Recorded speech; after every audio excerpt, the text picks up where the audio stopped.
तो बच्चों, परमात्मा की खोज में निकलिए, राज त्यागिए, खूब कठिन तपस्याएं की, जैसा गुरु मिल गया कुर्बान हो गए, होना पड़ता है क्योंकि इसकी चाह सबको है।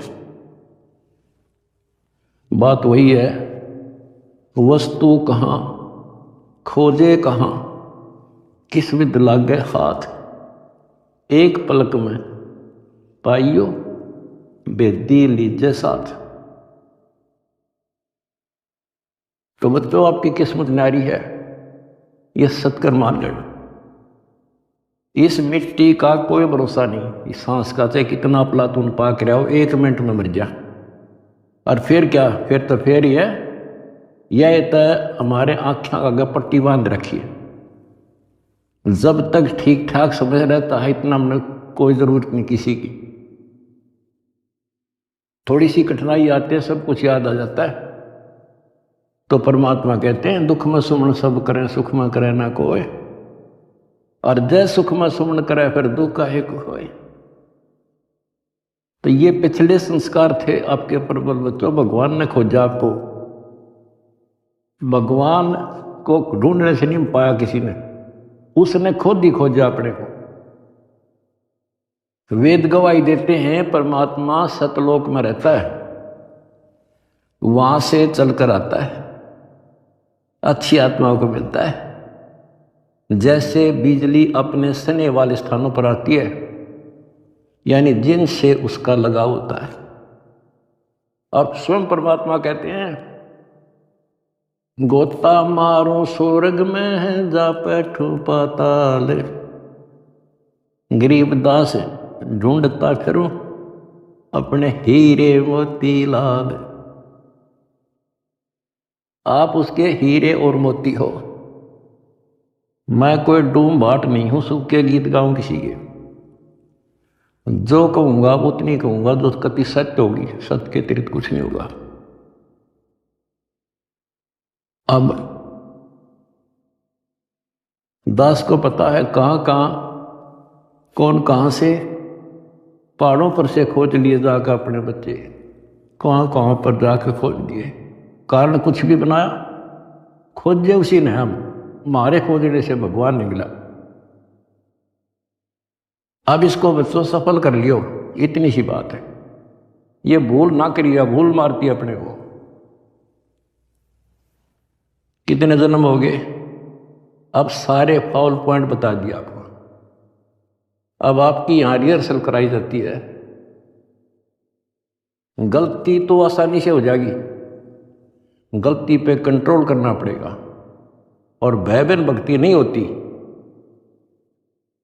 ज्ञान भी अच्छा समझ के ज्ञान ले लिया आपने, भक्ति करने लगे और फिर गलती कर दी, नामखंड कर लिया, तो फिर के भक्ति करी। वह सारा साल पढ़ा और पेपर में फेल हो गया, खाक पड़ा हो, 1 साल खाम खाक हो गया।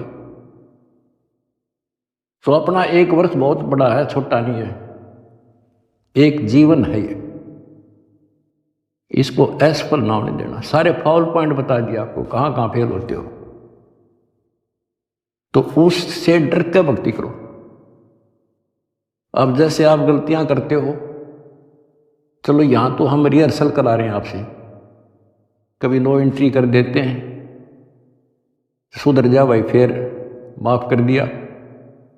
लेकिन हमारी सतलोक से नो एंट्री हो रही है। अब वहां जानना तरस रहे हम, और वहां बिना ठिकाना नहीं, वहां बिना ठिकाना नहीं, वहां बिना सुख नहीं, वहां बिना हमने कोई उठता ही नहीं, हमारा घर नहीं। स्वर्ग में गए, वहां खाओ पियो, पूंजी खत्म होते चले, हम खड़ा हो, होटल आओ तो यहां आगे काम कर, काम कर, ना करेगा तो घर तो भाग जा, करना पड़ेगा, मजबूरी है। मर गया मरो, चलो फिर नरक में, जिसे कर्म थे भोग। कहते बिन साहिब की बंदगी कहीं ठोर ठिकाना ना। उस कबीर भगवान की भक्ति के बिना कहीं ठोर ठिकाना नहीं अपनाना। अब सतलोक में जाकर हम स्थिर होंगे, सथाई हो जाए। अब वहां से नो एंट्री हो रही है अपनी, वहां जाना कितना कठिन होगा अपने लिए। वहां पर तभी जाया जाएगा जब हम कति उस योग्य हो जाएंगे, मन, कर्म और वचन से। तो इसलिए बच्चों, परमात्मा कहते हैं अनंत कोट बाजी जहां और रचे सकल ब्रह्मांड, गरीब दास मैं क्या करूं यू काल करे दुख। मैं इतना सक्षम हूं, मैंने सारी सृष्टि रची और युग काल जो है इसका नामखंड करा देता है जीव को और मेरे से दूर कर लेता है। यहां विवश है परमात्मा, क्योंकि हम काल के लोक में हैं और काल के साथ परमात्मा का जो एग्रीमेंट हो रहा है वो ये है, भाई आपके ज्ञान को माने आपका और मेरे ज्ञान को माने मेरा। अब आपने परमात्मा का ज्ञान सुना, आपकी आत्मा ने मान लिया कि भगवान है यही, ज्ञान है यही, तो आपको उसी दिन से राहत मिलनी शुरू हो जाएगी, दीक्षा से पहले ही। क्योंकि परमात्मा का विधान है कि मुझे मानेगा तो मैं उसका साथ हो लूँगा वहीं से, फिर नाम तो लेना ही पड़ेगा, ऐसे सुख दे देगा नाम तो लेना ही पड़ेगा उसको आकर के। तो बात बनेगी दीक्षा से, दीक्षा दे ली फिर मर्यादा नहीं रखी, फिर फायदा क्या नाम लेने का। कोई भी काम करे बच्चों उसने तन मन धन से करे और उसमें सफलता पावे, उसकी कीमत होती है। वैसे बनावटी बातें करने से लोग दिखावा करने, ठीक है जैसे कर रहे हो और जगह धक्के खाने से अच्छा तो यहाँ तो जिसे करोगे वैसा तो मिलेगा, लेकिन के बिला सुख हो गया, अगले जन्म में राजा बन जाओगे, रानी बन जाओगे। तो इन सब बातों को याद करके बच्चों अब के सफलता पाओ।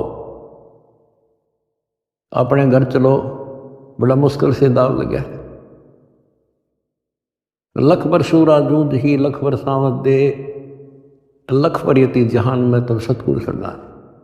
आपने बड़ी बड़ी कुर्बानियां कर रखी भगवान के नाम पे, तभी आपको आसानी से परमात्मा की राह मिल गई और आप दृढ़ होगे। इस ज्ञान का उद्देश्य यही होता है कि आपको दृढ़ता मिले और गलती करने का अवसर ना मिले। सत्संग सुनते रहा करो। आजकल तो परमात्मा ने मौज कर दी, घर बैठे सत्संग सुन लो, किसी टाइम अपना YouTube पर सत्संग सुनो, क्योंकि सत्संग सुनकर तो आपको प्रेरणा हुई कि भक्ति करें। इसी प्रकार नाम दीक्षा लेने के बाद भी सत्संग बहुत जरूरी होता है, तो आखिरी सांस तक सुनना पड़ेगा, नहीं तो काल पता नहीं कहाँ कब गड़बड़ करवा देगा। और कहते हैं भयबन भक्ति नहीं होती, परमात्मा से डर कर रहना पड़ेगा और अपने घर चलने का सुअवसर प्राप्त हुआ आपको। आप बच्चों इस गंदे लोक में परमात्मा कहते हैं वाई तन दर सुखिया कोई ना देखा, दो देखा सो दुखिया हो, उदय अस्त की बात करे मन सबका किया विवेका हो, सबका किया विवेका। बता भगवान की एक वाणी भी तैसी नहीं जो कति वैसे बोल रखी हो। भाई घट बाध सब जग दुखिया, क्या गृहस्थी बैरागी हो, सुख देव ने दुख के डर से गर्भ में माया त्यागी हो, गर्भ में माया त्यागी हो। विचार करो बच्चों, एक एक बात की एक एक पंक्ति में अजब गजब रहस्य छुपा हुआ है। कहते इस दृष्टि में मैंने कोई सुख ही दिखाई देता जो 5 तत्व के शरीर में है। और फिर क्या बताया है, जैसे सुखदेव ऋषि को मां के पेट में ही इतना ज्ञान था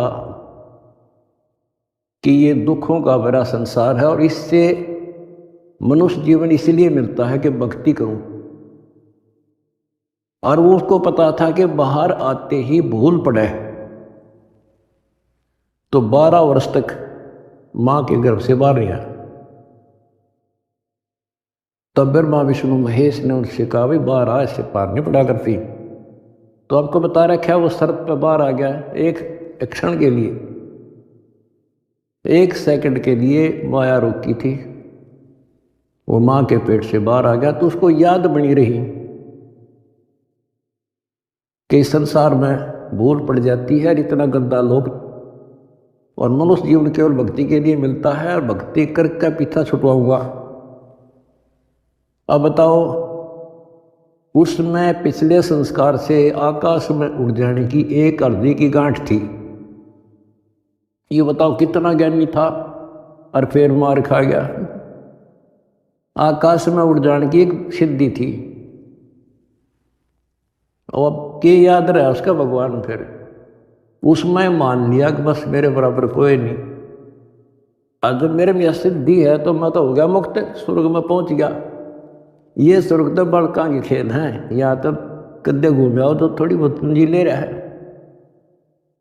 जहां जाना उसका ज्ञान भी नहीं। अब देखो फिर इधर उधर से झटके खा के भाई गुरु बिन बात नहीं बनेगी। गुरु बनाने चला राजा जनक को। राजा जनक विष्णु का पुजारी, भक्ति करी कति दिन रात एक करके, और क्या मिला? स्वर्ग, विष्णु लोक प्राप्त हुआ। देवताओं की पूजा करने वाले देवताओं को प्राप्त होते हैं। 9वें अध्याय का 25वां श्लोक स्पष्ट करता है। भूतों को पूजने वाले भूतों को प्राप्त होते हैं, पितर पूजने वाले पितरों के पास जाते हैं, देवताओं को पूजने वाले देवताओं को प्राप्त होते हैं। देवता नहीं बढ़ते हुए, वो कहने तो देवता है पर कैटेगरी बहुत छोटी होती होगी। कोई देव बनेगा, कोई देवी बनेगी, स्वर्ग में चले गए तो उन इन देवताओं के नौकर लगते हैं। जैसे उदाहरण के लिए आपने कथाएं सुनी है कि एक बार विश्वामित्र जी तपस्या करे था। स्वर्ग के राजा इंद्र को एक टेंशन रहती है कि इंद्र की गद्दी प्राप्त करनी होगी, कोई तप ना कर दे, कोई धर्म ना कर दे, यज्ञ वगैरह,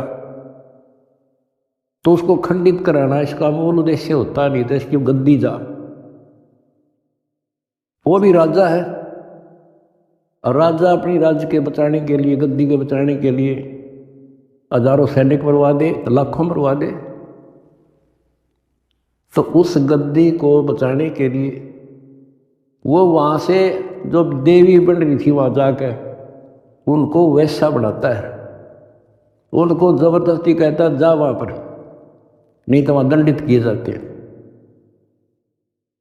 अब वहां से वो एक औरत आई, विश्वामित्र के आसपास मंडराई, उसका धर्म खराब किया, 1 साल रही, एक बच्ची को उत्पन्न देकर फिर चली गई।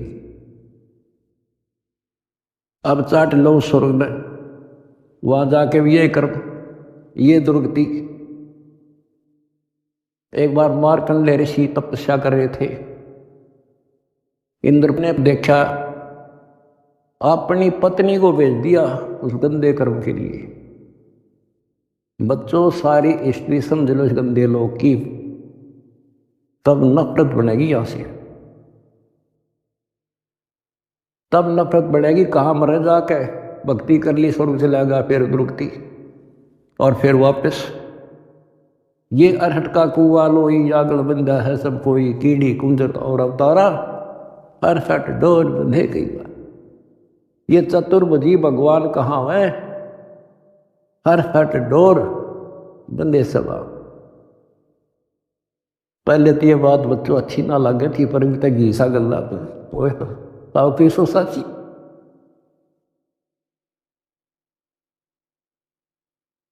अब सुखदेव ने दुख के डर से गर्भ माया त्यागी हो, माया भी त्याग दी, नाम भी ले लिया, भक्ति भी कर ली, और मान लिया सफल हो गया।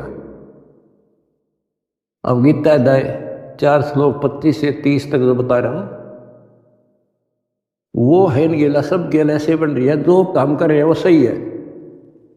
और फिर गुरु पूरा हो, अब गुरु बना लिया। राजा जनक उस टाइम का पूरा गुरु था, उनकी हिसाब किताब तय 3 लोग के हिसाब तो वो पूरा माना था। अब पूरे गुरु तो दीक्षा लेकर कहाँ गया? स्वर्ग में। और फिर कहाँ आएगा? रट के कुएं में ये धक्के खाओगा। अपनी किस्मत से रहो मेरे बच्चों। तो बच्चों, आप लाल हो, हीरे और मोती हो उस परम पिता के।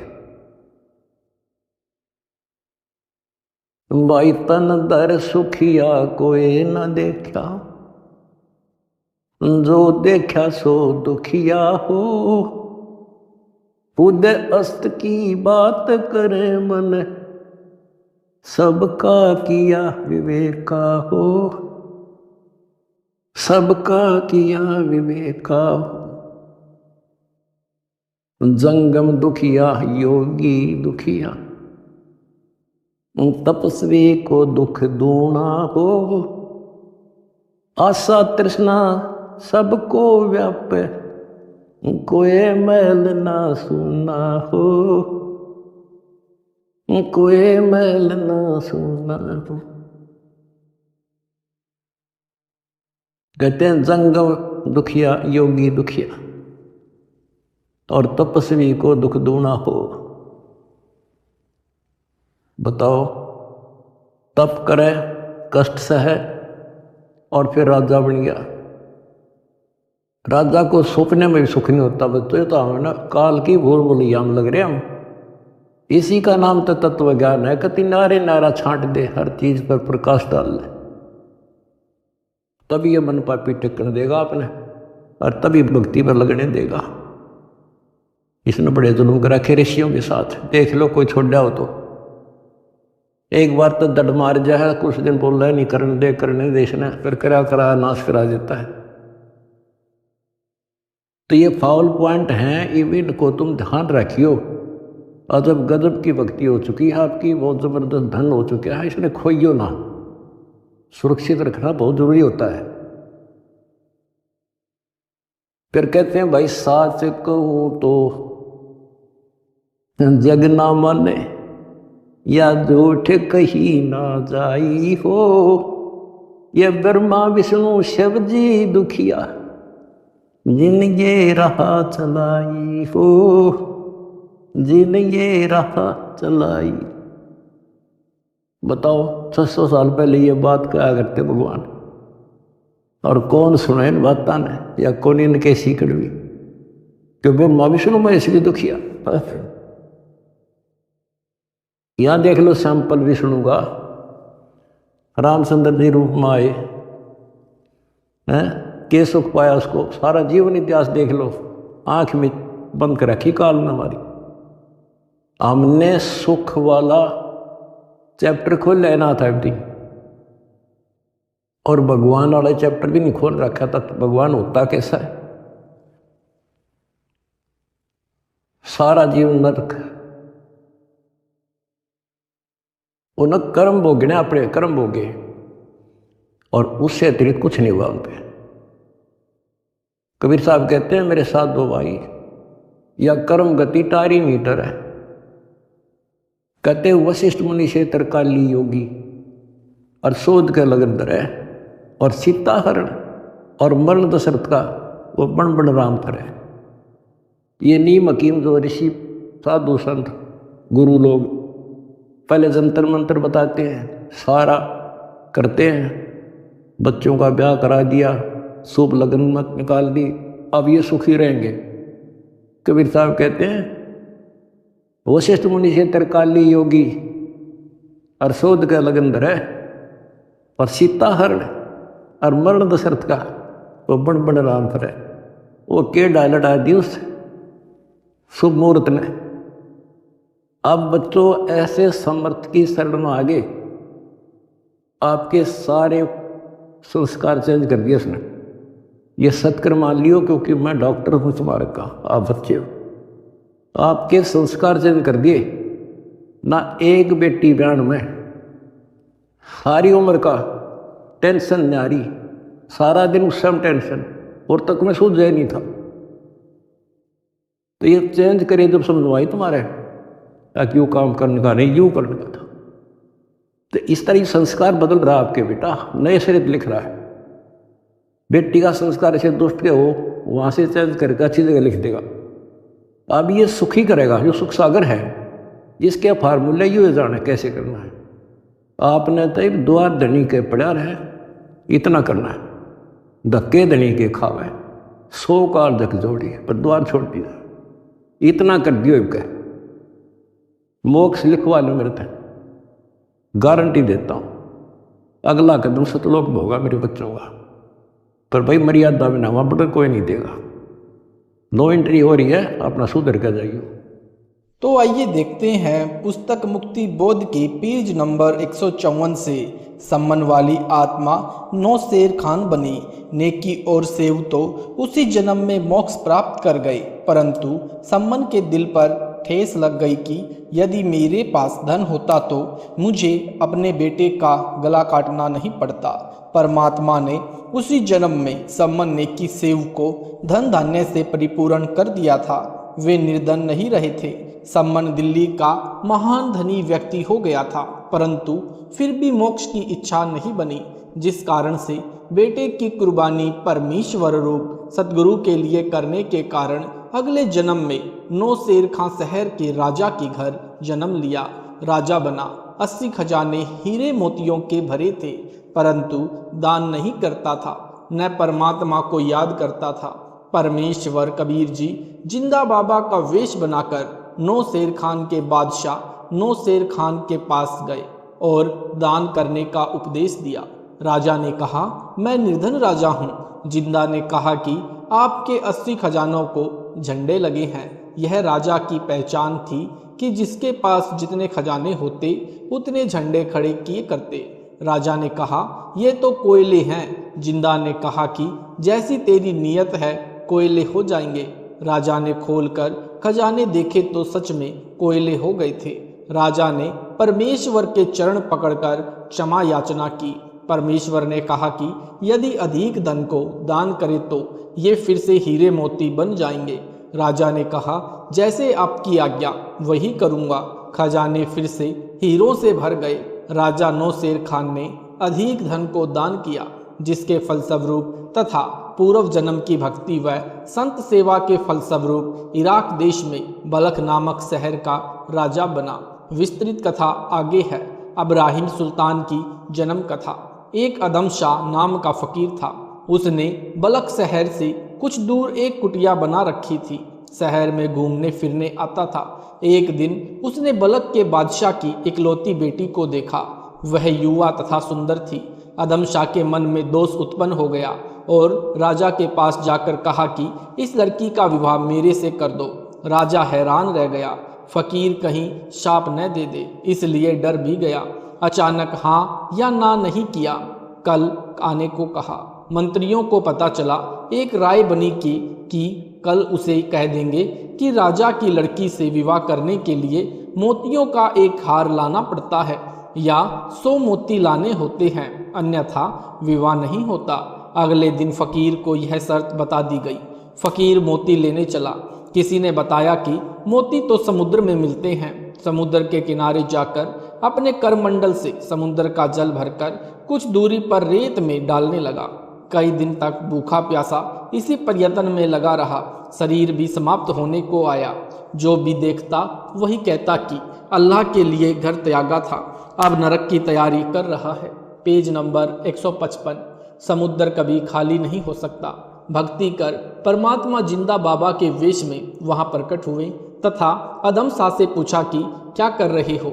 उसने बताया कि राजा की लड़की से विवाह करना है, उसके लिए मोतियों की शर्त रखी है। मोती समुद्र में बताए हैं, समुद्र खाली करके मोती लेकर जाऊंगा। जिंदा ने कहा कि समुद्र खाली नहीं हो सकता, आप भूखे प्यासे मर जाओगे। आप जिस मोक्ष के उद्देश्य के लिए घर से निकले हो मोक्ष प्राप्ति के लिए प्रयत्न करो तो कुछ बात बने।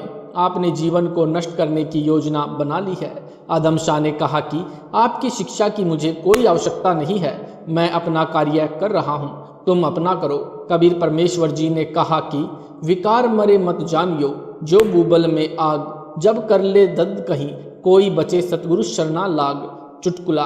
एक 70-75 वर्ष का वृद्ध शराब पीकर मार्ग में खड़ा खड़ा जूझ रहा था।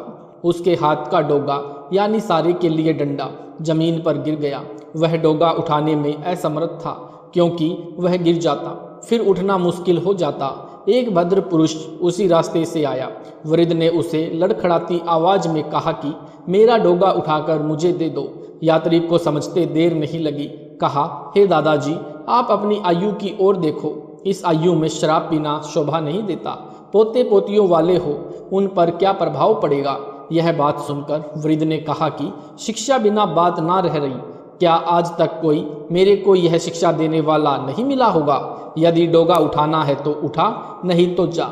यही दशा आदम शाह फकीर की थी। परमात्मा ने देखा कि भक्त तो मरेगा। समुद्र की झाल मारी, हजारों मोती रेत में पड़े थे।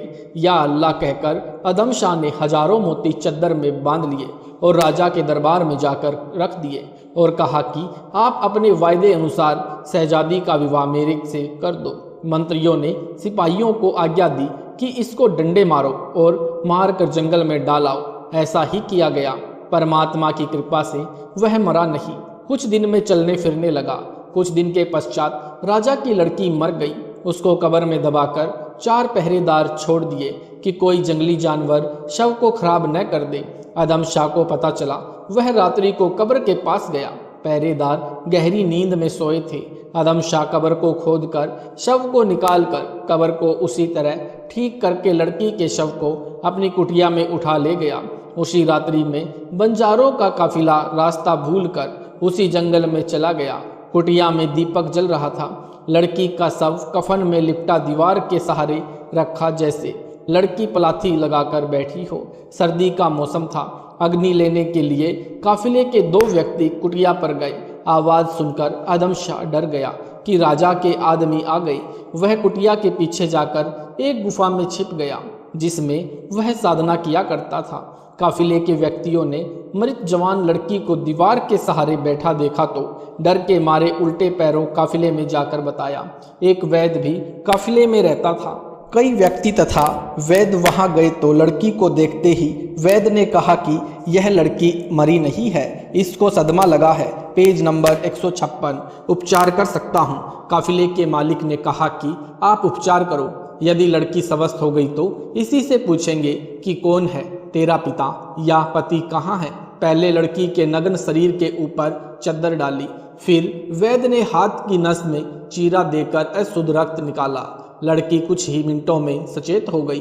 बोली कि मैं यहाँ कैसे आई हूँ। आदम शाह फकीर ने दीपक की रोशनी में देखा कि ये राजा के आदमी नहीं है, शहजादी भी जीवित हो गई है। वह काफिले के व्यक्तियों के पास आया और सारी दास्तां बताई, जो लड़की ने भी सुनी। लड़की को काफिले के व्यक्तियों ने समझाया कि यदि आपको यह फकीर कब्र से निकाल कर नहीं लाता तो आप तो संसार से चली गई होती। अब आपको चाहिए कि इस फकीर के साथ अल्लाह की रजा मान कर रहें। लड़की ने हाँ कर दी। उन व्यक्तियों ने दोनों का विवाह कर दिया, निकाह पढ़ दिया। काफिले के मालिक ने कहा कि यदि आप हमारे साथ चलना चाहें तो हम आपकी सेवा करेंगे, कोई कष्ट नहीं होने देंगे। गृहस्थी बना फकीर बोला कि हमारे को यहीं रहना है, मैं आपका एहसान कभी नहीं भूल सकूंगा। आप मेरे लिए अल्लाह का स्वरूप बनकर आए हो। हम दोनों की मौत होनी थी, आपने हमारे जीवन की रक्षा की है। उनको वहीं छोड़कर काफिले के व्यक्ति चले गए। कुछ दिन पश्चात लड़की ने एक सुंदर पुत्र को जन्म दिया। उसका नाम इब्राहिम रखा। 4 वर्ष का बच्चा होने के पश्चात बलक शहर के मौलवी के पास पढ़ने के लिए प्रवेश दिलाया। प्रतिदिन अदम बेटे को मौलवी के पास सुबह छोड़ आता, शाम को ले आता। एक दिन बलक का राजा उस मौलवी के पास गया। वह विद्यार्थियों को इनाम देता था, गरीब बच्चों को कपड़े बांटता था। आदम शाह फकीर के लड़के को देखकर राजा हैरान रह गया। उसकी सूरत राजा की मृत लड़की से मिलती थी। राजा ने मौलवी से पूछा कि यह बच्चा किसका है। मौलवी ने बताया कि एक फकीर जंगल से आता है, उसका बालक है। सुबह छोड़कर जाता है, शाम को ले जाता है। हमने अधिक पूछताछ नहीं की। लड़का भी उठकर राजा से लिपट गया। राजा ने उसे गोद में उठा लिया और चल पड़ा। मौलवी से कहा कि इसका पिता आए तो महल में भेज देना, वहां से ले जाएगा। राजा ने रानी को वह बालक दिखाया। वह तो देखते ही अपनी बेटी को याद करके मूर्छित होकर पृथ्वी के ऊपर गिर गई। सचेत होने पर बालक को सीने से लगाया, खाना, खीर, हलवा स्वयं बनाकर खिलाया। रानी ने कहा कि यह तो अपनी लड़की से मिलती शक्ल का है। इतने में फकीर मौलवी के पास जाकर राजा के महल में चला गया। राजा ने नौकरों को बोल रखा था कि इस लड़के का पिता आए तो उसे रोकना नहीं, महल में आदर के साथ लेकर आना। उसी फकीर को देखकर राजा ने कहा कि यह बालक किसका है? फकीर ने बताया कि यह मेरा लड़का है, आपकी लड़की से उत्पन्न हुआ है। राजा ने कहा कि फकीर होकर झूठ बोलना ठीक नहीं होता। फकीर ने सरफ कथा बताई। राजा को विश्वास नहीं हुआ। फकीर को साथ लेकर नौकरों के साथ पहले लड़की की कब्र को खोदा। वहां शव नहीं था। फकीर की कुटिया पर गए। उनकी लड़की कई स्थानों से फटे और पेबंद लगे वस्त्र पहने बैठी थी। अपने माता पिता को देखते ही दौड़कर पिता माता से बारी बारी सीने से लगी। लड़की तथा फकीर को उनकी आज्ञा से तथा बच्चे को लेकर महल में आए। अदम को अपना उत्तराधिकारी नियुक्त कर दिया। Page number 157। जिस कारण से शाह कहा जाने लगा, उसका नाम अदम था। कुछ दिन रहकर अदम शाह को राजठाट अच्छे नहीं लगे। वह उनसे प्रेम से विदाई लेकर कुटिया में चला गया और कभी कभी लड़के तथा पत्नी से मिल जाता था। कुछ वर्षों के पश्चात अदम शाह फकीर की मृत्यु हो गई। उसकी समाधि कुटिया में बना दी। आसपास सुंदर बगीची लगाई गई। वहां मेले लगने लगे। बालक इब्राहिम नाना जी के राज्य का उत्तराधिकारी बन गया। विचारणीय विषय, भक्ति के लिए भक्त का शरीर स्वभाव बहुत सहयोगी होता है। अच्छे माता पिता से मिले जन्म से बच्चे के शरीर में माता पिता का स्वभाव भी साथ रहता है। इब्राहिम जिस जन्म में सम्मन मनियार था, उसने अपने लड़के की कुर्बानी सतगुरु की सेवा के लिए दी थी। कुछ कारण ऐसा बना था जो आप जी ने सुल्तान बोध के प्रारंभ में पढ़ा। परमेश्वर जी यानी सतगुरु कबीर जी ने वह लड़का जीवित कर दिया था। वही सम्मन फिर राजा बना। भक्ति नहीं की। अब की बार उस आत्मा को ऐसे पिता से शरीर दिया जो जन्म से परमात्मा पर समर्पित थे। सम्मन की आत्मा को मोक्ष दिलाने के लिए परमेश्वर जी ने अदम शाह से विवाह की प्रेरणा प्रबल की। लड़की को सदमा, समुद्र से मोती, बंजारों का काफिला, रास्ता भूलकर कुटिया पर आना, लड़की को जीवित करना, इब्राहिम का जन्म अदम शाह से पाक आत्मा लड़की से होना जो एक फकीर के साथ रहकर साध्वी जीवन जी रही थी। उच्च विचार बने थे। संसार की कोई बुराई लड़की को नहीं लगी थी। सतगुरु के लिए अपने पुत्र सेव का बलिदान तथा 9 शेर खान रूप में दान किए खजाने यानी अरबों रुपए, उस दान का फल भी उस जीव को देना था। उसके लिए परमेश्वर कबीर जी ने यह लीला की थी। आदम शाह फकीर का दादा उसी बलक शहर का राजा था जिसका राज्य इब्राहिम के नाना जी के पिता ने लड़ाई करके छीन लिया था। फिर वही राज्य उसी वंश के इब्राहिम को मिला। आदम शाह भी भक्ति से भटकने के कारण पशु की योनि में जाना था। कबीर परमेश्वर जी ने कहा कि ये सब खेल हमारे किए, हमसे मिले सो निश्चय जिए। जो जन मेरी शरण है उसका हूँ मैं दास, गेल गेल लाग्या फिरूं जब तक धरती आकाश। सुल्तान को शरण में लेना। अगले जन्म में 9 शेर खान फिर राजा बना। इराक के अंदर एक बलख नाम का शहर था। उस शहर में उसकी राजधानी थी। राजा का नाम इब्राहिम अदम सुल्तान था। उस आत्मा ने सम्मन के जीवन में जो श्रद्धा से भक्ति की थी उसके कारण मानव जीवन मिलते आ रहे थे तथा जो दान किया था उसके प्रतिफल में राजा बनता रहा। उसका सबसे बड़ा दान 3 सेर आटा था, यानी दान 3 शेर आटा था जो बेटे की कुर्बानी देकर किया था। उसी कारण से वह धनी राजा बनता रहा। कुछ 9 शेर खान के जीवन में कबीर परमेश्वर जी ने कारण बनाकर दान करवाया, जिस कारण से भी बलक का धनी राजा बना। 18 लाख घोड़े थे। अन्य हीरे मोतियों की कमी नहीं थी। एक जोड़ी जूतियों के ऊपर 2.5 लाख के हीरे मोती लगे होते थे। पेज नंबर 158 कहते हैं 16,000 स्त्रियां रखता था, ऐश करता था, शिकार करने जाता, बहुत जीव हिंसा करता था। एक दिन राजा के महल के पास किसी भक्त के घर कुछ संत आए थे। उन्होंने सत्संग किया। राजा ने रात्रि में अपने घर की छत के ऊपर बैठकर पूरा सत्संग सुना। परमात्मा की भक्ति पर बल प्रेरणा हुई। सुबह अपने मंत्रियों से कहा कि किसी अच्छे संत का पता करो, मुझे मिलाओ। एक ढोंगी बाबा बड़ा प्रसिद्ध था। राजा को उसके पास ले जाया गया। राजा उसके बताए मार्ग से भक्ति करने लगा। राजा की उंगली में एक बहुमूल्य छाप थी, यानी अंगूठी थी। ढोंगी बाबा दिखावा तो करता था कि वह धन को हाथ भी नहीं लगाता। लगता था कि बड़ा त्यागी और बैरागी है, परंतु था दूर। सुल्तान भी उससे प्रभावित था। उस बाबा ने अपने निजी सेवक से कहा कि जिस सुनार ने राजा इब्राहिम की अंगूठी बनाई है, उस सुनार से वैसी ही अंगूठी नकली हीरो तथा मोती युक्त नकली सोने की बनवा ला। नकली अंगूठी बिल्कुल वैसी ही बन गई। एक दिन राजा संत के पास गया। संत ने नौका विहार की इच्छा की। इब्राहिम अदम सुल्तान ने नौका विहार का प्रबंध करवाया। सरोवर के मध्य में जाकर बाबा ने कहा, राजन, आपकी अंगूठी अति सुंदर है, दिखाना जरा। राजा ने अंगूठी निकालकर संत जी को दे दी। वह बाबा देखने लगा। नजर बचाकर अंगूठी बदल दी।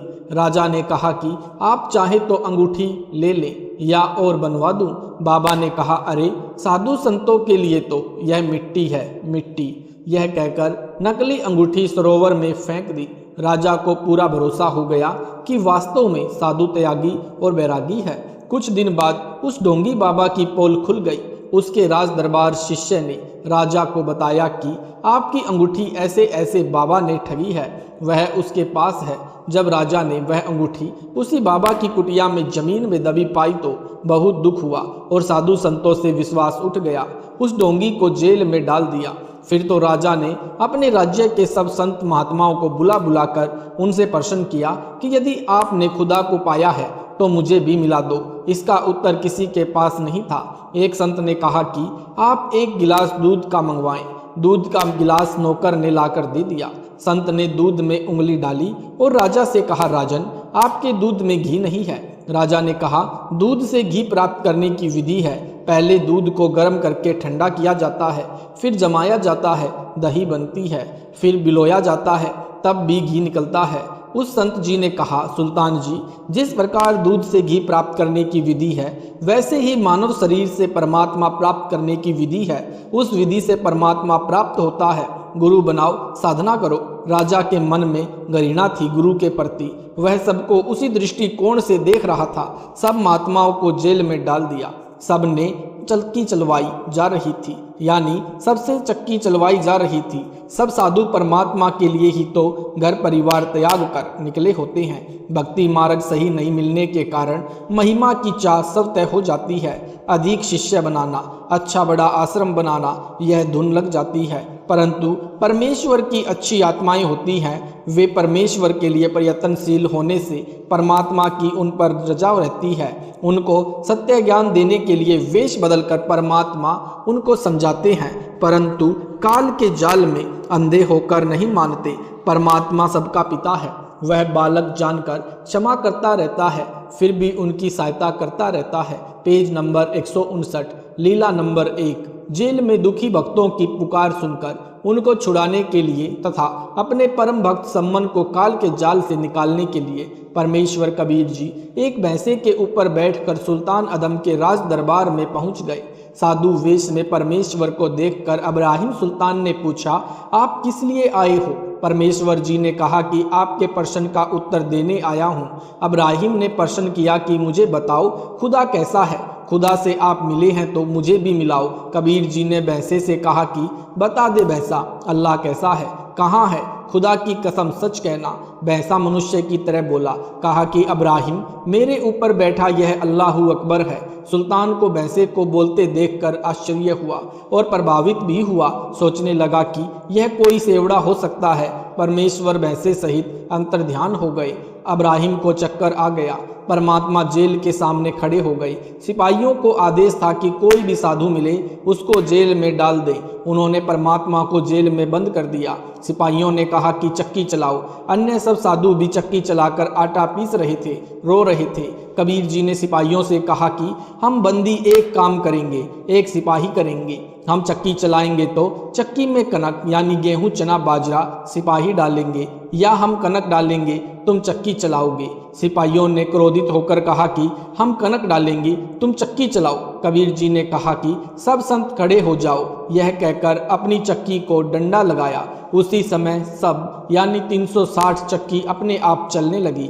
परमात्मा ने कहा, सिपाही भाई डालो कनक, पीसो जितना चाहिए। साधुओं से कहा कि आंखें बंद करो। सबने आंखें बंद कर ली। फिर परमेश्वर कबीर जी ने कहा कि आंखें खोलो। आंखें खोली तो सब जेल से बाहर बलक शहर से दूर जंगल में खड़े थे। कबीर जी ने कहा कि आप इस राजा के राज्य को त्याग कर दूर चले जाओ। सर्व भक्त जन परमेश्वर को प्रणाम तथा धन्यवाद करके भाग चले, दूर चले गए। राजा को पता चला कि एक सिद्ध फकीर आया था, सब कैदियों को छुड़ाकर ले गया। जाते दिखाई नहीं दिए।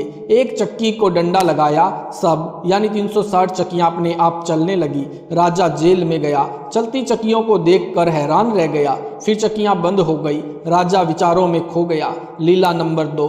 कुछ दिनों के पश्चात परमेश्वर कबीर जी एक ऊंट चराने वाले ग्रामीण जैसे वेश बनाकर हाथ में लंबी लाठी लेकर राजा के निवास के ऊपर छत पर प्रकट हो गए। रात्रि का समय था। राजा सो रहा था। परमेश्वर ने छत के ऊपर लाठी को जोर जोर से मारना शुरू किया।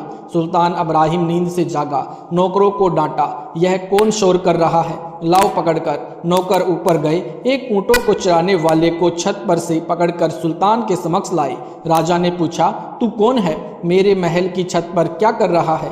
परमेश्वर जी ने कहा कि मैं ऊंट वाला हूँ, मेरा एक ऊंट गुम हो गया है, उसको छत पर खोज रहा था। Page number 160। मैं एक कारवान हूँ। सुल्तान अदम ने कहा कि हे बोले बंदे, छत के ऊपर ऊंट कैसे चढ़ सकता है? यह तो कभी हुआ न होगा। कहीं जंगल में ऊंट को खोज। परमेश्वर कबीर जी ने कहा कि हे अब्राहिम, जैसे ऊंट छत के ऊपर नहीं होता, न छत के ऊपर कभी मिलता है, ऊंट को जंगल में खोजना चाहिए। इसी प्रकार परमात्मा राजगद्दी पर बैठकर ऐशो आराम करने से नहीं, वह संतों में मिलता है। इतना कहकर कबीर परमेश्वर जी अंतर्ध्यान हो गए। सुल्तान अदम मूर्छित होकर जमीन पर गिर गए। मंत्रियों तथा रानियों ने एक झाड़ फूंक करने वाला बुलाया। उसने राजा की दाईं बाजू पर ताबीज बांध दिया और कहा कि इसके ऊपर भूत प्रेत का साया है, ठीक हो जाएगा। राजा का मन राजकाज में नहीं लग रहा था, उदास रहने लगा। राजा ने कुछ संतों को फिर से कैद कर रखा था। परमेश्वर फिर से जेल में गए। उसी तरह उनको भी जेल से निकाला। अब की बार सब कैदियों से कहा कि तुम सब खड़े होकर आंखें बंद करो, कुछ देर अल्लाह का चिंतन करो, उसके पश्चात चक्की चलाएंगे। चक्की आसानी से चलेंगी। सब बंदी खड़े होकर अल्लाह का चिंतन आंखें बंद करके करने लगे। परमेश्वर ने एक चक्की को डंडा लगाया, सर्व चक्कियां अपने आप चलने लगी। परमात्मा कबीर जी ने कहा कि आंखें खोलो। सबने आंखें खोली तो अपने को बलख नगर से दूर जेल से बाहर जंगल में खड़े पाया। परमेश्वर ने कहा कि फिर से इस सुल्तान के राज्य की सीमा में मत आना। उसके पश्चात राजा ने साधु संतों को कैद में डालना बंद कर दिया था, परंतु डर के मारे कोई भी साधु महात्मा उसके राज्य में नहीं आते थे। कबीर परमेश्वर जी भी यही चाहते थे कि ये नकली गुरु यहाँ से चले जाएं, यहाँ पर कभी न आए, कहीं राजा को भ्रमित करके मेरे से दूर न कर दें। इसलिए उनको इस विधि से दूर रखना था। कुछ समय उपरांत राजा सामान्य हो गया और ऐशो आराम में खो गया। लीला नंबर 3। परमात्मा कबीर जी अपने गुण अनुसार फिर एक लीला करने आए। एक यात्री का रूप बनाकर काख में कपड़ों की पोटली ग्रामीण वेशभूषा में शाम के समय सुल्तान के निवास में आए। सुल्तान घर के द्वार पर आंगन में कुर्सी पर बैठा था। राजा ने पूछा कि आप यहाँ किस लिए आए हो? परमात्मा कबीर जी ने कहा कि मैं एक यात्री हूँ, रात्रि में आपकी धर्मशाला में रुकना है। एक रात का भाड़ा बता, कितना लेगा? अब्राहिम अदम सुल्तान हंसा और कहा कि हे भोले मुसाफिर, यह सराय नहीं है, यह तो मेरा महल है। मैं नगरी का राजा हूँ। परमात्मा बंदी छोड़ दया के सागर ने प्रश्न किया, आपसे पहले इस महल में कौन रहता था? सुल्तान अब्राहिम अदम ने उत्तर दिया कि मेरे बाप दादा आदि रहते थे। प्रश्न प्रभु का, वे कहाँ हैं? मैं उन्हें देखना चाहता हूँ। उत्तर सुल्तान का, वे तो अल्लाह को प्यारे हुए। परमात्मा ने प्रश्न किया कि आप इस महल में कितने दिन रहोगे? उत्तर के स्थान पर सुल्तान ने चिंतन किया और कहा कि मुझे भी मरना है। परमेश्वर ने कहा कि हे भोले प्राणी, यह सराय नहीं तो क्या है? तेरे बाप दादा पड़पीडी वे बसे सराय में गिद्धी, ऐसे ही तू चल जाई ताते हम महल सराय बताई। अब तू तखत बैठकर बुल्ली तेरा मन चढ़ने को सुल्ली। Page number 161। इतना कहकर परमात्मा गुप्त हो गए। सुल्तानी को मूर्छा आ गई, बहुत देर में होश में आया। अन्य मौलवी बुलाया, उसने बाईं बाजू पर ताबीज बांधकर झाड़ फूंक की, कहा कि अब कुछ नहीं होगा, चला गया। लीला नंबर 4। कुछ दिन बाद राजा सामान्य होकर फिर मौज मस्ती करने लगा। दिन के समय राजा अब्राहिम अपने 9 लखा यानी जिसमें 9 लाख फलदार पेड़ भिन्न भिन्न प्रकार के लगाए जाते थे, उसको 9 लखा बाग कहते थे। बाग में सोया करता था। उसके बिस्तर को नौकरानियां बिछाया करती थी। फूलों के गुलदस्तों चारों ओर रखा करती थी। नौकरानियों की पोशाक रानियों से भिन्न होती थी। सब बांदियों की पोशाक एक जैसी होती थी। दीनदयाल कबीर जी ने उन अपनी प्यारी आत्मा सम्मन के जीव को काल जाल से निकालने के लिए क्या क्या उपाय करने पड़ रहे हैं। एक दिन परमेश्वर कबीर जी ने नौकरानी का वेश बनाया, स्त्री रूप धारण किया, बाग में राजा का बिस्तर बिछाया, फूलों के गुलदस्ते अत्यंत सुंदर तरीके से लगाए और स्वयं उस सेज पर लेट गए। राजा अब्राहिम आया तो देखा एक बांदी मेरी सेज पर सो रही है, इसको मेरा जरा सा भी डर नहीं है। सुल्तान ने उसी समय कोड़ा उठाकर लेटे हुए परमेश्वर की कमर पर 3 बार मारा। 3 निशान कमर पर बन गए, खाल उतर गई। बंदी छोड़ यानी बांदी वेश में परमेश्वर ने पलंग से नीचे उतरकर एक बार रोने का अभिनय किया और फिर जोर जोर से हंसने लगे। दासी को इतनी चोट लगने के पश्चात भी हंसते देखकर अब्राहिम आश्चर्य में पड़ गया। वह विचार कर रहा था कि बांदी को तो बेहोश हो जाना चाहिए था या मर जाना चाहिए था। राजा ने दासी वेशधारी परमात्मा का हाथ पकड़ा और पूछा कि हंसी किस लिए रही है, बता किस लिए हंस रही है। परमात्मा ने कहा कि मैं इस बिस्तर पर 1 घड़ी यानी 22 मिनट लेटी हूँ, विश्राम किया है। 1 घड़ी के विश्राम का दंड मुझे 3 कोड़े मिला है। मेरे शरीर का चाम भी उतर गया है। मैं इसलिए हंस रही हूँ कि जो इस गंदी सेज पर दिन रात सोता है उसका क्या हाल होगा। मुझे तेरे ऊपर तरस आ रहा है भोले प्राणी। मैं 1 घड़ी सेज पर सोई ताते मेरा यह हाल होई। जो सोवे दिवस और राता उनका क्या हाल विदाता। गेब बहे खवासा सुल्तानी बहे उदासा। यह कौन छलावा भाई या का भेद समझ ना आई। यह दृश्य देखकर सुल्तान अधम अचेत हो गया। उठा तब सोचा कि यह क्या हो रहा है, मैं समझ नहीं पा रहा हूँ। लीला नंबर 5। कुछ समय के पश्चात मंत्रियों रानियों ने कहा कि राजा को शिकार करने ले जाओ, कई दिनों तक जंगल में रहो, इनके मन की चिंता कम हो जाएगी। ऐसा ही किया गया। पहले दिन ही दोपहर तक कोई जानवर नहीं मिला। राजा को यह सब अच्छा नहीं लगा। जंगल में तो मृगों के झुंड चलते हैं, आज एक हिरण भी नहीं आया है। अचानक एक हिरण दिखाई दिया। राजा ने कहा कि यह हिरण बचकर नहीं जाना चाहिए, जिसके पास से चला गया उसकी खैर नहीं। देखते देखते हिरण राजा के घोड़े के नीचे से निकलकर जंगल की ओर दौड़ लिया। राजा ने शर्म के मारे घोड़ा पीछे पीछे लगा दिया। Page number 162। दूर जाकर हिरण जंगल में छिप गया। राजा तथा घोड़े को बहुत प्यास लगी थी, जान जाने वाली थी। अल्लाह से जीवन रक्षार्थ जल की याचना की। वापिस अपने पड़ाव की ओर चला। पड़ाव 1 घंटा दूर था। वहां तक जीवित बचना कठिन था। कुछ दूर चलकर दाएं बाएं देखा तो एक जिंदा फकीर बैठा दिखाई दिया। पास में स्वच्छ जल का छोटा जलाशय था। उसके चारों ओर फलदार वृक्ष थे, मधुर फल लगे थे। राजा को जीवन की किरण दिखाई दी। जल पिया, कुछ जल फल खाए, घोड़े को पानी पिलाया, वृक्ष से बांध दिया। जिंदा बाबा की ओर देखा तो उनके पास 3 सुंदर कुत्ते बंधे थे। एक कुत्ते बांधने की सांकल यानी लोहे की चैन साथ में रखी थी। सुल्तान ने फकीर को सलाम वालेकुम किया। फकीर ने भी उत्तर में वालेकुम अस्सलाम किया। राजा ने कहा, हे फकीर जी, आप 3 कुत्तों का क्या करोगे? इनमें से 2 मुझे दे दो। फकीर जी ने कहा, ये कुत्ते मैं किसी को नहीं दे सकता, इनको मैंने पाठ पढ़ाना है। ये तीनों बलख शहर के राजा रहे हैं। मैं इनको समझाता था कि तुम अल्लाह को याद किया करो, इन संसार में सदा नहीं रहोगे, मरकर कुत्ते का जीवन प्राप्त करोगे। अब तुम नान पुलाव, काजू किशमिश, मनुख दाख खीर हलवा फल खा रहे हो। यह आपके पूर्व जन्मों की पुण्यों तथा भक्ति का फल मिला है। यदि इस मानव जीवन में भक्ति नहीं करोगे तो कुत्ते आदि के प्राणियों के जीवन में कष्ट उठाओगे। खाने को यह अच्छा भोजन नहीं मिलेगा। जूठे टुकड़े खाया करोगे, टट्टी खाया करोगे, गंदा पानी नाली का पिया करोगे। जब राजा थे तब इन्होंने मेरी बातों पर बिल्कुल ध्यान नहीं दिया। ये सोचते थे कि यह फकीर मूर्ख है, राज्य को कौन संभोगेगा, यानी राज्य को कौन संभालेगा, रानियों का क्या होगा।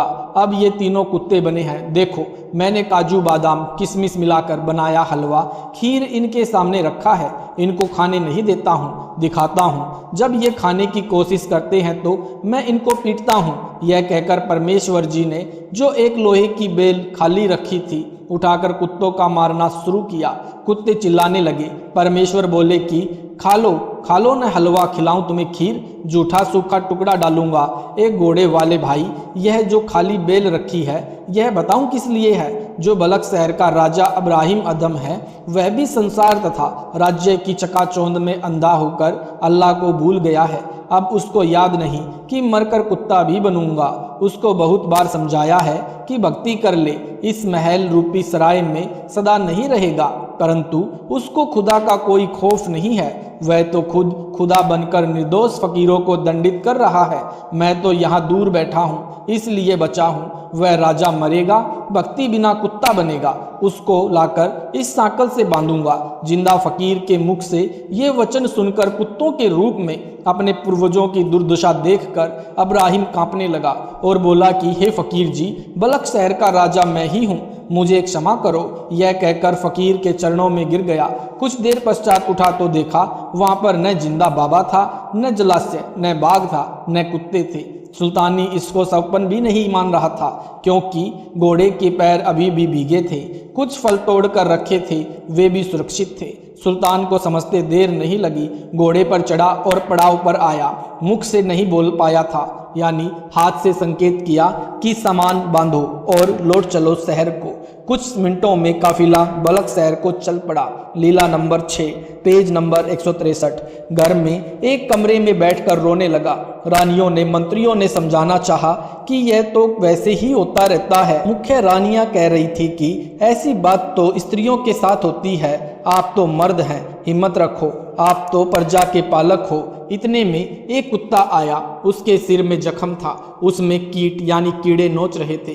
कुत्ता बोला, हे अब्राहिम, मैं भी राजा था। जितने प्राणी शिकार में मारे तथा एक राजा के साथ युद्ध में जीव मारे, वे आज अपना बदला ले रहे हैं। मेरे सिर में कीड़े बनकर मुझे नोच रहे हैं। मैं कुछ नहीं कर पा रहा हूँ, मैं कुछ करने योग्य नहीं हूँ। यही दशा तेरी होगी। अपना भविष्य देख लो, तेरे पीछे पीछे खुदा भटक रहा है। तू परिवार राज्य मोह में अपना जीवन नष्ट कर रहा है।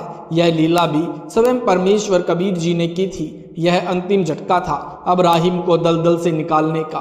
उसी रात्रि में मुख पर काली स्याही लेप कर एक अल्फी के स्थान पर एक शॉल, फिर एक तकिया, एक लोटा, एक पतला गद्दा यानी बिछौना लेकर घर से कमद के रास्ते पीछे से उतरकर चल पड़ा। यानी कमद का मतलब एक मोटा रस्सा जिसको 2-2 फुट पर गांठें लगाकर रखी होती थी, जिसके दवार पर छत से आपत्ति के समय उतरते थे। लीला नंबर 7, रास्ते में एक मालिन बाग के बाहर बेर बेच रही थी। सुल्तान को भूख लगी थी, सारी रात पैदल चला था। मालन से बेरों का भाव पूछा तो मालिन ने बताया कि एक आने के सेर यानी 1 रुपये में 16 आने होते थे। एक सेर यानी 1 किलोग्राम। राजा के पास आना नहीं था। उसने जो जूती पहन रखी थी उन दोनों की कीमत उस समय 2.5 लाख रुपए थी। उनके ऊपर हीरे पन्ने लगे थे। राजा ने कहा कि मेरे पास 1 आना या रुपया नहीं है, ये जूती है, इनकी कीमत 2.5 लाख रुपए है, ये दोनों ले लो, मुझे भूख लगी है, 1 सेर बेर तोल दो। मालिन 1 सेर बेर तोल कर अब्राहिम के शॉल के पल्ले में डालने लगी तो एक बेर नीचे गिर गया। उस बेर को उठाने के लिए मालिन ने भी हाथ बढ़ाया और अब्राहिम ने भी मालिन के हाथ से बेर छीनना चाहा।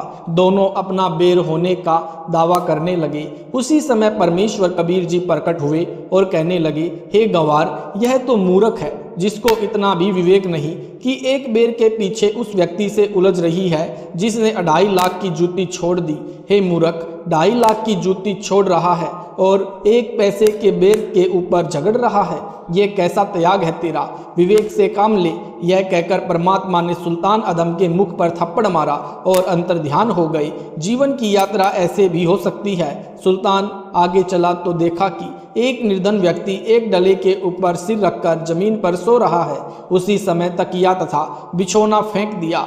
आगे देखा कि एक व्यक्ति नदी से हाथों से जल पी रहा था, लोटा भी फेंक दिया। Page number 164। रांडी दांडी की कथा। काल की भूल भलैया में फंसे व्यक्ति को समझाना। रास्ते में वर्षा होने लगी, शीतल वायु बहने लगी। अब्राहिम ने एक झोपड़ी देखी जो एक किसान की थी। उसके पास 2 बीघा जमीन बिना सिंचाई की थी, एक बूढ़ी गाय जो 4-5 बार प्रसव कर चुकी थी, एक काणी स्त्री थी। शीतल वायु के कारण उत्पन्न ठंड से बचने के लिए अब्राहिम अदम सुल्तान उस झोपड़ी के पीछे लेट गया। रात्रि में दोनों पति पत्नी बातें कर रहे थे कि वर्षा अच्छी हो गई है, गाय का चारा पर्याप्त हो जाएगा, अपने खाने के लिए भी अच्छी फसल पकेगी, अपने ऐसे ठाठ हो जाएंगे, ऐसे तो बलक बुखारे के बादशाह के भी नहीं है। अब्राहिम अदम सुल्तान यह सब वार्ता सुनकर उनकी बुद्धि पर पत्थर गिरे जानकर उनको भविष्य के दुखों से अवगत कराने के उद्देश्य से सूर्योदय तक नहीं वहीं पर ठहरा रहा। सुबह उठकर उनकी झोपड़ी के द्वार पर खड़ा होकर प्रणाम किया। दोनों पति पत्नी झोपड़ी से बाहर आए। अब्राहिम उनको भक्ति करने तथा माया से मुख मोड़ने का ज्ञान देने लगा। कहा कि आपके पास तो एक गाय है, एक स्त्री है, 2 बीघा जमीन है, आप इसी से चिपके बैठे हो, इसे बलक के बादशाह से भी अधिक ठाठ मान रहे हो। यह तो कुछ दिनों का मेला है, तुमको गुरु जी से उपदेश दिला देता हूँ, तुम्हारा जीवन धन्य हो जाएगा। मैं ही अब्राहिम अदम हूँ, मैं उस राज्य को छोड़कर परमात्मा की प्राप्ति के लिए चला हूँ। उन्होंने कहा कि हमें तो लगता नहीं कि आप बलक शहर के राजा हो। यदि ऐसा है तो तेरे जैसा मूर्ख व्यक्ति इस पृथ्वी पर कोई नहीं है। आपकी शिक्षा की हमें आवश्यकता नहीं है। सुल्तान ने कहा कि गरीब, रांडी दांडी ना तजय, ये नर कहिए काग, बलक बुखारा त्याग दिया थी कोई पिछली लाग। इसके पश्चात अब्राहिम अदम पृथ्वी का सुल्तान तो नहीं रहा, परंतु भक्ति का सुल्तान बन गया, भक्तराज बन गया। इसलिए उसको सुल्तान या प्यार में सुल्तानी नाम से प्रसिद्धि मिली। आगे की कथा में इसको केवल सुल्तान नाम से ही लिखा कहा जाएगा। जैसे धर्मदास जी को धनी धर्मदास कहा जाने लगा था, वे भक्ति के धनी थे, वैसे संसारिक धन की भी कोई कमी नहीं थी। सुल्तान को परमेश्वर मिले और प्रथम मंत्र दिया और कहा कि बाद में तेरे को सतनाम फिर 4 शब्द दूंगा। कबीर सागर के अध्याय सुल्तान बोध में पृष्ठ 62 पर प्रमाण है। प्रथम पान परवाना लेई, पीछे 4 शब्द तोए देई। तब सतगुरु ने अलख लखाया, करी प्रतीत परम पद पाया। सहज नौका कर दीन्हा पाना, काल का बंधन तोड़ बगाना। सत साहिब जी, इस वीडियो के बनाने का उद्देश्य हमारा किसी को भी नीचा दिखाना या किसी की भावनाओं को ठेस पहुंचाने का नहीं है। इस वीडियो के बनाने का उद्देश्य हमारा भक्त समाज को राह दिखाना है। अगर आपको यह वीडियो अच्छा लगा है तो वीडियो को लाइक करें, शेयर करें, कमेंट करें। यूट्यूब पर ऐसी वीडियो देखने के लिए हमारे चैनल सतलोक इन संत रामपाल जी महाराज चैनल को सब्सक्राइब करना न भूलें।